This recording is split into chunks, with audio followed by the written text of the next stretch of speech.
Gold and silver have been the predominant currencies for about 5,000 years, but it wasn't until somewhere between 680 BC and 630 BC that they became money.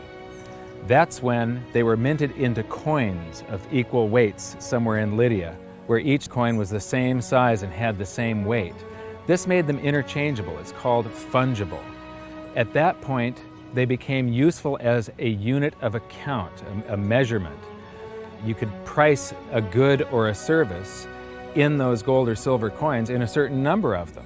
And it was always the same for anybody whenever they were buying that good or service. But it wasn't until they made their way to the world's first free market society, the prototype of democracy, the cradle of civilization, Athens, that they exploded in use. Suddenly, money found its natural home, the free markets.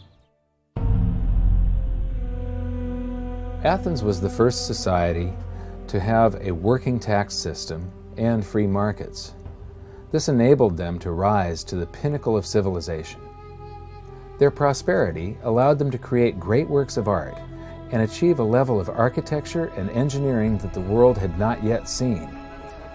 Here we are 2,500 years later, and people are still in awe of their achievements. It was truly a fantastic period in human history, and the Athens star shone brightly for many years. So this begs the question, what went wrong? How did such a great and powerful civilization fall? The answer lies in the same pattern that we see throughout history: too much greed and too much war. It was when the Athenians got involved in the Peloponnesian Wars, a war with Sparta, that their monetary problems began. First, they lost access to their gold and silver mines. They were also paying armies that were on foot, and they were miles and miles away from Athens. So as they pay their armies to buy goods and services from the local populations, a deflation occurs in Athens because they're sending all of their coinage out of the city. Then they started debasing their coinage to pay for the war. If you take in 1,000 coins in taxes, and then you melt those down, those gold coins, and you mix 50% copper into your gold, now you can mint 2,000 coins. So if you take in only 1,000 coins, but you spend 2,000 coins, what is that called? That is deficit spending. Athens began to do that during this war with Sparta. They also had these great public works, which were very expensive. And they finished the Temple of Athena Nike during the truce in the middle. There was a 6-year truce in the middle of this 27-year war. So they didn't stop their great public works and allow their market economy to heal from the expense of this war. As they debased their coinage, people would take the new debased coins at face value at first, until there were a whole bunch of those. And there's something called Gresham's Law, where people tend to save to keep the thing that's rare, and they spend the thing that's common into circulation first. So all of the gold and silver coins started to disappear from circulation and become quite rare, and it was just these copper coins.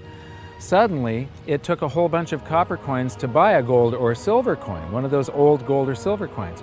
This is the first time that gold or silver ever had a price.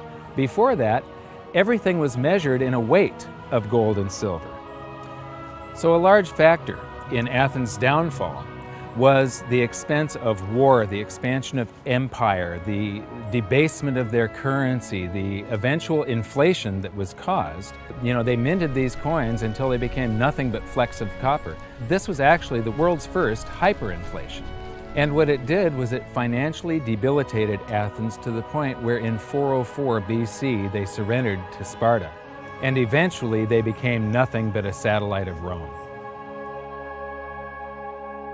The thing that amazes me is how history just keeps on repeating and repeating and repeating, and we never learn from all of our stupid mistakes. We just repeat the same stupid mistakes over and over and over again. Today we are doing the same thing that the Athenians did that caused the loss of their great culture. We're doing the same currency debasement. We're doing the same deficit spending, and it's for the same reasons. It's for war, and it's for great public works. The interesting thing about the Peloponnesian War was how it started. I would say One of the interesting parallels is that it started really with Athens at its height and with a level of hubris that set them down the road towards ruin.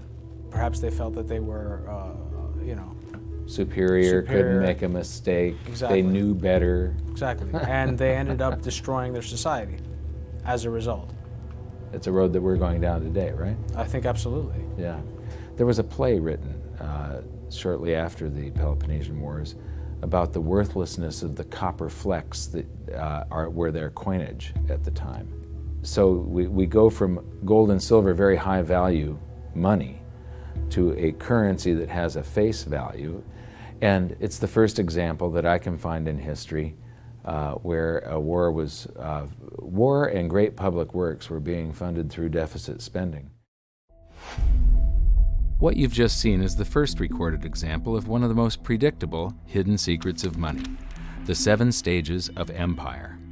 It's a long-term cycle that echoes throughout history right to this very day and is basically a societal pendulum that swings from quality money to quantity currency and back again to quality money. It always plays out in 7 stages. It always ends with gold delivering a knockout blow to debased currencies. And it goes like this. Stage 1. A country starts out with good money, which is either gold or silver, or it's backed by gold or silver. Stage 2. As it develops economically and socially, it begins to take on more and more economic burdens, adding layer upon layer of public works. Stage 3. As its economic affluence grows, so does its political influence, and it increases expenditures to fund a massive military. Stage 4. Eventually, it puts its military to use, and expenditures explode. Stage 5. To fund the war, it steals the wealth of its people by debasing their coinage with base metals, or by replacing their money with currency that can be created in unlimited quantities. Stage 6. The loss in purchasing power of the expanded currency supply is sensed by the population and the financial markets, triggering a loss of faith in the currency. Stage 7. A mass movement out of currency into precious metals and other tangible assets takes place. The currency collapses, and gold and silver rise in price as they account for the huge quantity of currency that was created. This process transfers massive wealth to those who had the foresight to position themselves beforehand in real money, gold and silver. You know, our monetary system basically steals from the poor and middle class and transfers the wealth to the banks. We see this throughout history, and it's just repeating over and over again. What's happening in Greece right now is basically the same thing that was happening back in 407 BC. The deficit spending to fund all of these public works and the debasement of their currency supply caused them to become nothing but a satellite of Rome. Today, they're becoming nothing but a satellite of the banks. Well, the idea of Gresham's law is simply that people are going to hold on to what's value and spend what isn't valuable. Way back in my youth, I was 11 years old when we went from a silver-based monetary system to a purely fiat system. People saw that silver was money, they got used to it, they didn't really think about it. And in 1965, under President Johnson, he basically said, well, silver's too valuable to be money. We're going to just start putting out these substitutes, which were what we call cupro-nickel coins. They were nickel, they were copper plated with nickel at the time. And of course, the metal value was far less. And I understood that as a kid, and yet very few adults really seemed to get the idea of what was really going on.